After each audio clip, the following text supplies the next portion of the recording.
To get started here, this man standing to my right, my immediate right, you can't miss him. He is making his valiant and triumphant return to the 21 Convention stage. He came by last year, and he's excited to be in Orlando. I know he's hopped a couple flights to get here, so he's a little exhausted, but we're going to have to pry him from this stage. He's really excited to speak. So I hope you guys get a lot out of it. This is the head of PUA Training US, Adam Lyons. Let me take it away. Cheers. Thank you.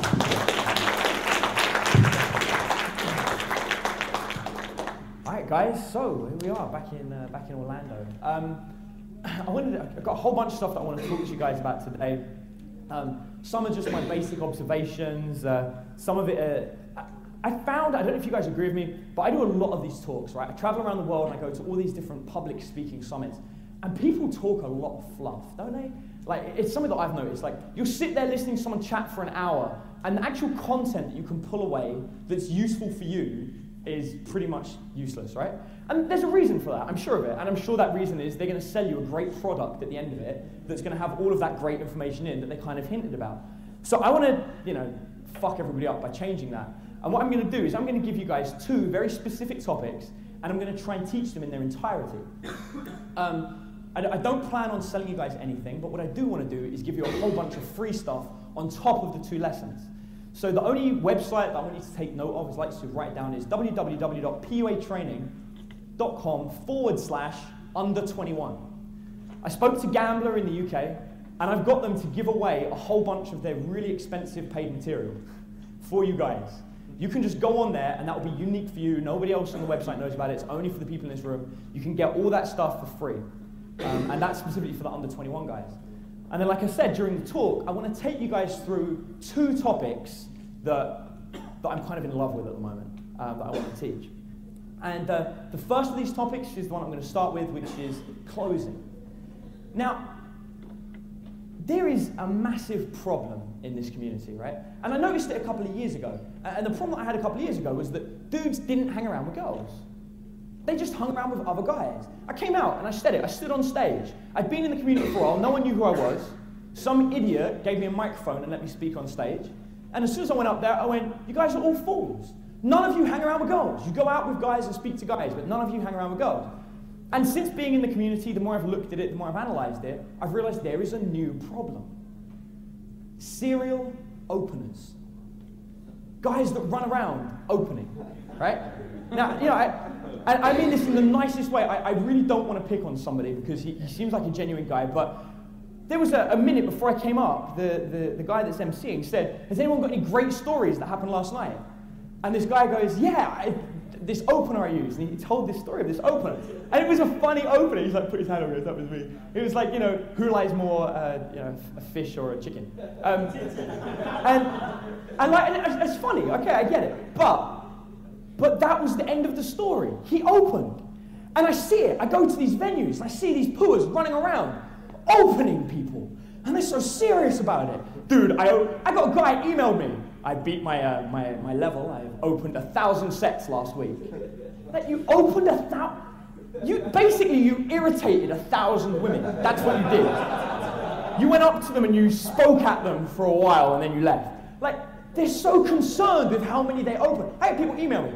Adam, I've got this problem. I opened this girl using this line. What do you think I should use? On boot camps, do you know what most PUA instructors consider a demo? If you open. Before I got married, when I demoed, I did it specifically to close. I'd make out with the chick. I'd look at the student and go, did you see how easy that was? They'd be like, uh-huh. That was my idea of a demo. It's not an open. But other pools are like, well, you should be able to just randomly go up to people and open them. No, you shouldn't. That's opening. That's annoying. That's irritating. Don't open people if you're not going to do anything with it. Close. And that's a massive issue. That's a problem that the community has. And I wanted to address it. Before I do, I want to warn you about some of the hazards of closing. Now, I know that a lot of my really good friends love my stories on stage, and some of them have heard this one. I think the majority of the people in this room won't have. I'm going to warn you in advance. If you have a little bit of a sickly stomach, if you're somebody that doesn't like graphic descriptions, you probably want to put your fingers in your ears for this next story. And I want to tell you about the hazards that come from closing, okay? I met this girl, gamed her very well, and we eventually end up back in my place.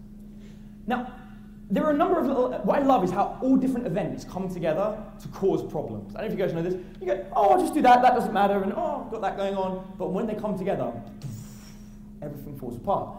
And in this one particular instance, I thought everything was great. I brought the chick home. She was ready for a same night lay. It's all right, not bad. And I'd just perfected my squirting technique. So I'd learned how to successfully make pretty much any girl squirt. Now you'd think this would be a really good combination, right? But I added another factor, because you got to do that. My flatmate wasn't in. And I thought, that would be really funny. It would be to do it on his bed.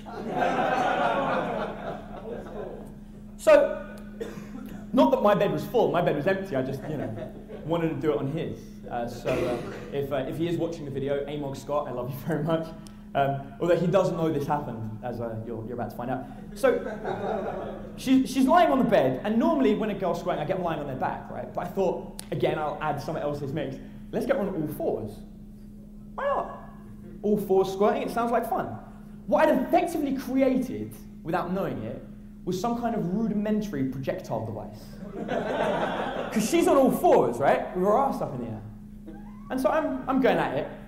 Don't watch, but I'm going at it. And suddenly she goes, oh my God, I'm going to come. I'm like, no, that's okay. It's supposed to happen. Don't worry about it. Relax, let it happen. So she does, and she squirts straight out the back of her, across my mate's bed. Now, I kind of knew that was going to happen. It was kind of going to be funny, What I didn't expect was for her to come on at the same time. And so she had period stains all over the bed that squirted out the back of her. And that's quite possibly the most gross thing that ever happened to me in the game. And you think I'd be proud, right? I closed. Same night lay. Great. Not so great, actually. Funny enough. Closing has problems, okay? You're worried about opening? Be worried about the closing problems. They're more expensive, okay? You have to pay for cleaning bills and stuff. Like, closing problems are much harder. But closing is where the fun is. Closing is where the funny stories happen. Opening, you're really not doing anything. You're just running around speaking.